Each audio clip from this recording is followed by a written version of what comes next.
An acceleration that lets them sprint after their food, catch it, and bring it back to the shade in less than 60 seconds. But cheetahs can only run for 30 to 60 seconds at most. Imagine how much energy you would burn if you could run that fast. Their body is filled with something called a fast twitch muscle. All of their muscle fibers are fast twitch, and those are built for acceleration and reaction time. If you think about a marathon runner, that is mostly slow twitch muscles, which is for endurance and lifting heavy weights. So the cheetah is literally, it's tiered and it's completely different than other cats to be able to be the best runner. Other cats cannot run even close to as fast as a cheetah. So even their claws, their head shape, their back, like their spine, and even their chest cavity are all different than other cats. They have enlarged lungs and an enlarged heart because that's the fuel for their body. They can pump blood that is oxygenated in order to sustain those amazing speeds. And that goes up, the cheetah walks out, they lie on their side, and they take a nap. It's really awkward for us, but that shows that freedom of choice. Cheetahs like to rest between 18 and 20 hours of their day. So most of the time when you see our cats out here on the habitat, they're either sleeping in one spot, walking to another spot to sleep, or they're peeing on something. And that's what cheetahs do for most of their day out in Africa as well. They want to conserve that energy as much as possible to have the energy reserves to do cheetah runs.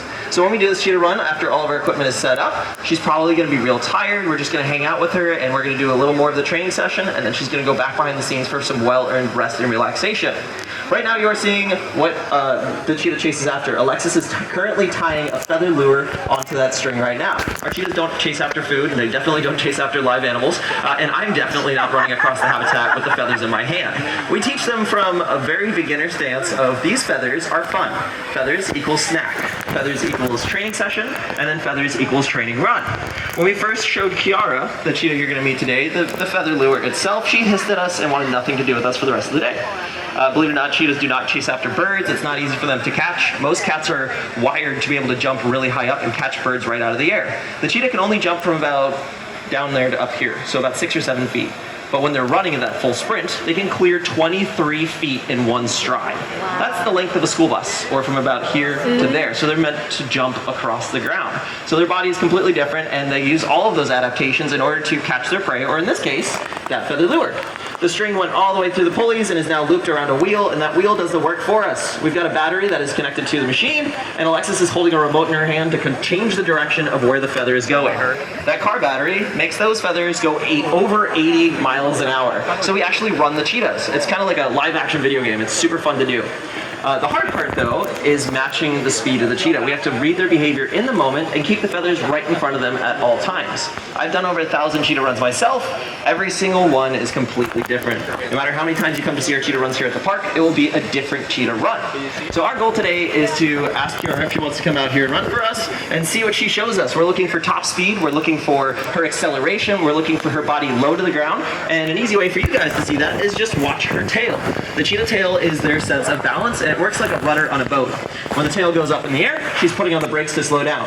When her tail is out straight, she is speeding up and accelerating. And the coolest part is when she spins, or when she takes a turn, she spins her tail to keep her balance as she's turning. So we're going to keep our attention to the left side of the habitat there where that gate is. We have a safety spotter. His name is Brandon. He's going to be keeping an eye on us and the cheetah at all time for safety's sake, and he's also in charge of opening up that gate. So in order to open up that gate, I need a little bit of help from our audience that we have here. There's a lot of you, so I have a question for you guys. Are you ready to see a cheetah run? Yeah! Fantastic. As loud as you guys can be, we're going to count down from 5 to 1, and that gate should open up. So starting at 5, 4, 3, 2, 1.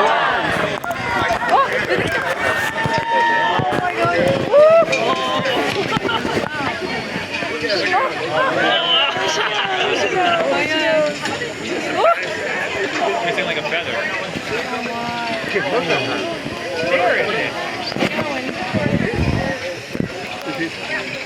And an amazing job by Kiara! That was an amazing cheetah run. I've seen Kiara do many cheetah runs, and that was absolutely fantastic. One of the coolest parts about that cheetah run, too, was when she tripped here, how quickly she got back on her feet and kept going. And now you guys are going to see a completely different behavior. This is a retrieval behavior that we trained Kiara. It's going to happen very quickly. She takes her feather lure and she places it all the way in the bottom of the bucket. This is like one of the coolest parts. I know that cheetah run is super awesome. What do you guys think? Was it cool to see it? fantastic. She's a rock star. But that retrieval behavior is really cool for training purposes. She wanted nothing to do with the feathers once upon a time, and we taught her the feathers are fun, and then we gave her freedom of choice. They can sit with the feathers as long as they want, they can eat the feathers, they can stay with it on habitat for the rest of the day if they want to, but we taught Kiara that if she puts it back in the bucket, it's a game. If the lure goes all the way to the bottom of the bucket, she gets more of her favorite goodies. If it misses the bucket, she can try again, and she tells us that it's fun to do because she will retrieve over and over and over again. She's actually purring right now too. So with working with Kiara, one of the most important things to be able to be in here in the same space as her is building a relationship. It's not all about the food. In fact, our cheetahs are never hungry. That's not the goal. We want our cheetahs to be as comfortable in their environment as possible, so if they're only working for food, that's no fun for them, right? It's always important that their consideration is taken in mind, and we respect their bubble, their distance, and even this behavior of touching them.